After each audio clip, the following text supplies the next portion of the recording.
جولة جديدة من قناتكم جولتنا اليوم في شارع منصور فهمي بحي كامب الشيزار بمدينة الإسكندرية.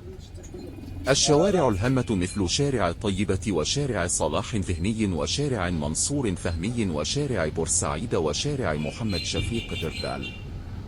معالم المنطقة: المساجد، مسجد نور الإسلام، الكنائس، كنيسة الأنبا تكلة، الكليات والمعاهد، كلية الهندسة، المعهد الفني الصناعي، كلية التكنولوجيا، المدارس، مدرسة نور الإسلام الابتدائية الخاصة، ليسيه الحرية، سان مارك، السينمات، سينما أوديون.